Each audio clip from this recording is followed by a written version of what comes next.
They will make great souvenirs for the kids as they tear apart. I'm sure our jumpers perhaps a little bit later. When you look up now, you see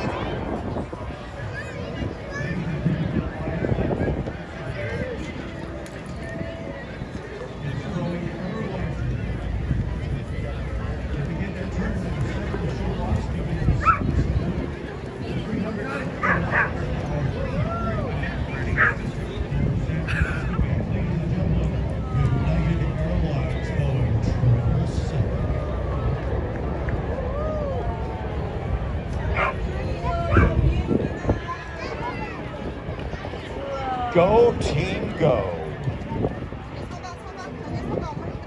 This airplane has so much momentum. As they begin their climb, they don't add power. They're pulling back the flight idle, putting the spoilers up to help dissipate energy so we don't overshoot our next 1,000-foot altitude. Feet over the water. The only thing missing in today's flight are the flight attendants preparing the cabin for landing. Mr. Peterson, if you wouldn't mind bringing your tray table seat back to their full upright and locked position. Captain, we're ready to land.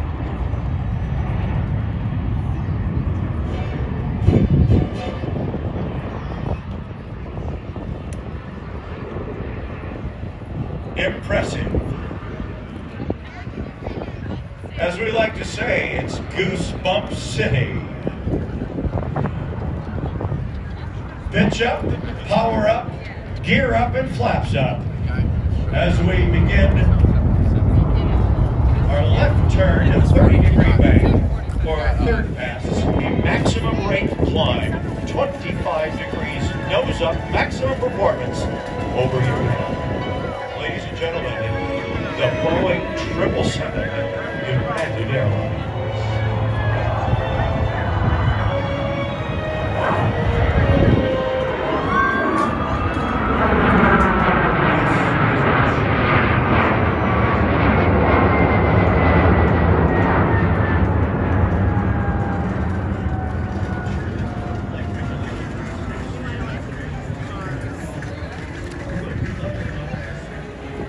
Accelerate, growing ever larger.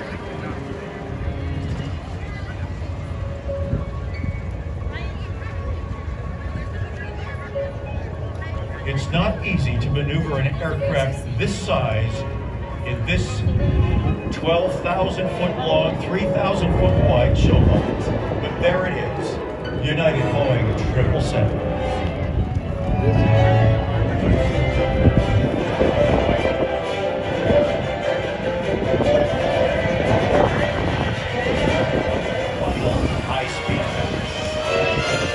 Time to fly. United Airlines, connecting people and uniting the world. standing up. United Airlines is producing an actress flight on board. Go to their social pages now. They've got cameras on board to give you a first look at that impressive very first aircraft to make a transatlantic flight before Lindbergh, but did not non-stop. During World War II, Commander Frank Erickson was a tireless advocate for helicopter aviation and pioneered the use of a helicopter during and after the conflict, first as anti-submarine warfare fighter, and then for search and rescue. Leading the formation is the C-27J Spartan aircraft, based out of Air Station Sacramento, and two MH-65 Dolphin helicopters, based out of Air Station San Francisco. Flying the C-27 today from Sacramento, Commander Brian Wilson and Lieutenant Junior Grade David Batson.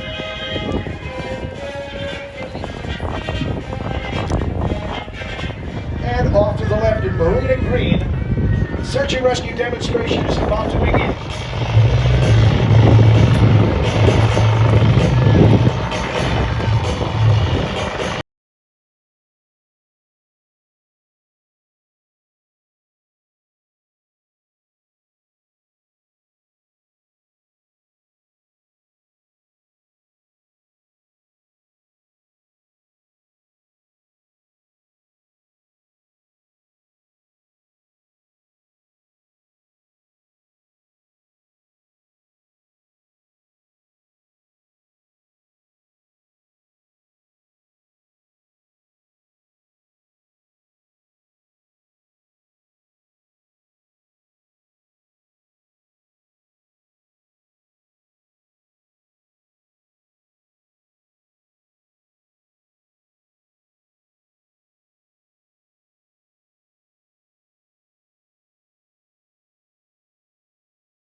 Rescue, one of the Coast Guard's oldest missions, minimizing the loss of life, injury, or property damage by rendering aid to persons in distress and property in the marine environment has always been a Coast Guard priority.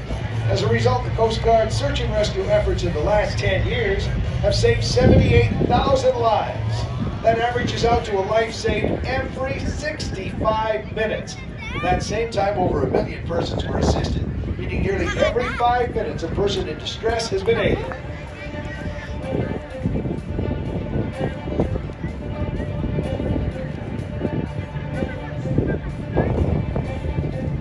Search and rescue, the bread and butter of Coast Guard aviation. Aircraft can go on scene faster than a boat. Search a greater area in a shorter amount of time. Searching at altitude lends a different perspective that can help identify things that aren't necessarily visible from the surface.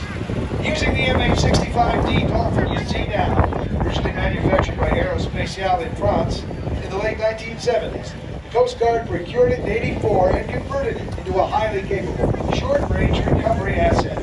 Top speed 175 knots, range 250 nautical miles, and endurance of 2.5 hours at a crew of 4 on search and rescue missions.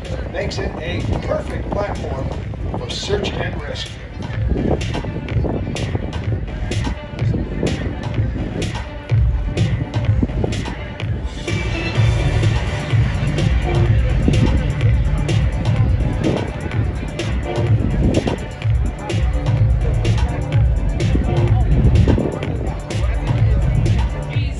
Going knees across his body on that upline. That's 10 times his own weight. That'll wake you up. Not taking a break as he pulls snap roll after snap roll on the 45-degree downline. Sean D. Tucker, one of the 25 living legends of aviation, making his final solo flight right now over the skies of San Francisco. What a legacy. Climbing up to the vertical, coming to a stop and throwing his plane end over end in the front flip. Tumbling out of that maneuver, catching the wind on his wings, inverted. Yeah, you're looking at that plane, right? He is upside down, feeling the negative G's that are trying, but not succeeding to throw him out of his cockpit as he levels off and climbs up to the vertical, starts as an inside loop, tumble at the top, and transforms into an outside loop. Here's where the real test comes in with those negative G's, cranking it up to 6.5 negative G's across his body. A lot of blood going through his head, hanging from those shoulder straps, but he hangs on in the hoo-wee loop. Ouch, that's gotta hurt. This guy, for a 67-year-old, is throwing G's across his body right and left, and the only way he can do that, folks, is by staying in shape, working out 6 days a week. Oh, and on the side, climbing 4 of the highest mountains in the world. All in a day's work for Mr. Sean D. Tucker. Climbing up to the vertical again for another original maneuver. He'll come to a stop in the sky and demonstrate not just 1, but 2 consecutive hammerhead turnarounds. Turns it on a dime, folks. Still gets 9 cents change out of it. That's the double hammerhead. Passing Airshow Center and climbing up high on the right. Sean D. Tucker demonstrating one of his mentor's maneuvers, the Charlie Hiller torque roll. Spinning his way up to the stop, starting right now, San Francisco. All of his control surfaces are switched as he flies his airplane backwards. What airplanes shouldn't be able to do when he gets up to 100 miles an hour before tumbling out of that. That deserves one big round of applause, San Francisco. Put your hands together for Sean D. Tucker and the Oracle Challenger 3. Well, like the invisible forces keeping Sean D. Tucker's plane in the sky, Oracle offers invisible support to help you soar to the cloud without any turbulence. Ready to lead your business to the cloud with Oracle to help you soar. The aerobatic maneuvers that you perform are up to you. Now the maneuver that will require all of his focus, the world's smallest inside loop. Can he do it? It's a very tight loop. Pulls it off, folks, the world's smallest inside loop. He is pushing his limits. He is pushing his flying machine.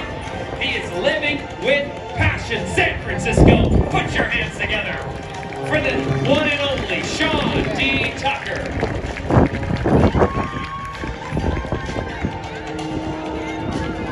Inverted again, just where he likes to be. Over the bed. In one gigantic outside loop with a tumbling turnaround at the top. Throws his plane end over end one last time. And let's go live into the cockpit and see how Sean is experiencing these G's as he goes into his slider and salute to San Francisco and the Young Eagle pilots. Let's go live into the cockpit right now. Sean Tucker, that's amazing.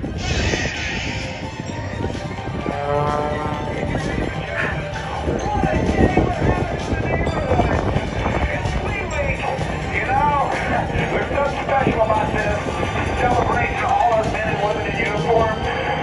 If you were on the street, you give a hug, yes, you give a hug. So thanks for protecting our freedom. We live in a magnificent country. There's no better one ever. What a magnificent city. So, you know, it's so easy saying this. It makes me so proud to say this. So the three fast words, English language are God.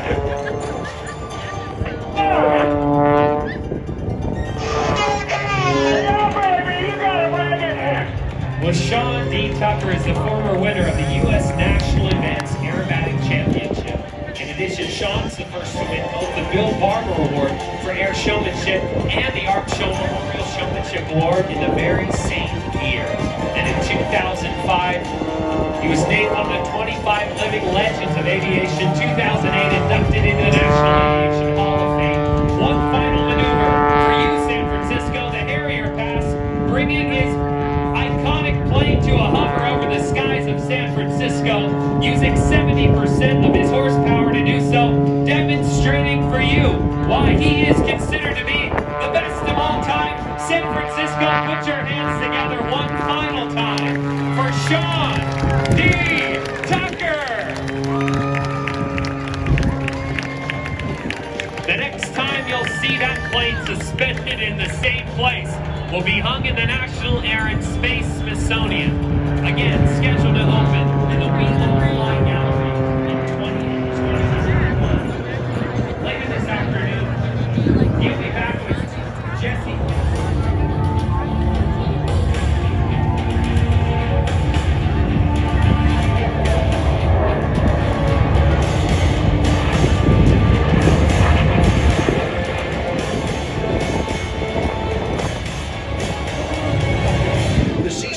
Made its first flight in September of 1991. Since then, the aircraft has set over 30 world records, including payload to altitude, time to climb, and the longest airdrop mission in history. The new HD for the power now, the giant C-17 Globemaster 3.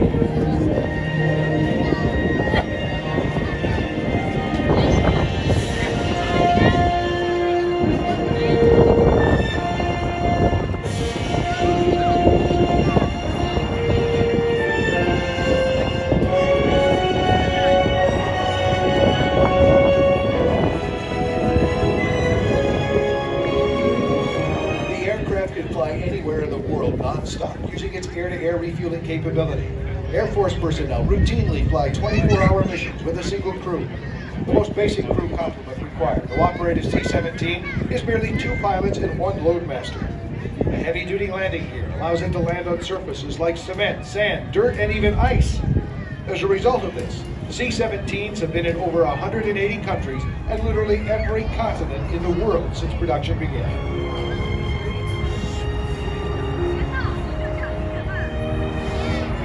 Notice the upturned winglets. These decrease aerodynamic drag and increase fuel economy. To give you a better idea of the aircraft's overall size, those winglets are nearly 9 feet tall. The wingspan is roughly 170 70 feet. The tail is 5 stories tall. Fully loaded, she weighs 580,000 pounds.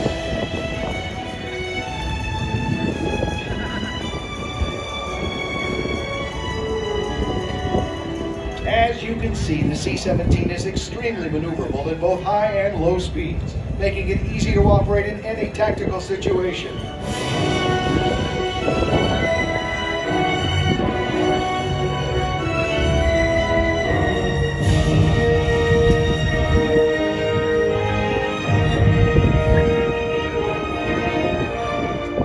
The aircraft is preparing for a very dramatic exit, performing a maximum angle climb, demonstrating its impressive power and the ability to depart an airport where enemy resistance is expected. With a departure climb angle of over 30 degrees nose up, the aircraft will reach well over 1,000 feet before crossing the end of a runway.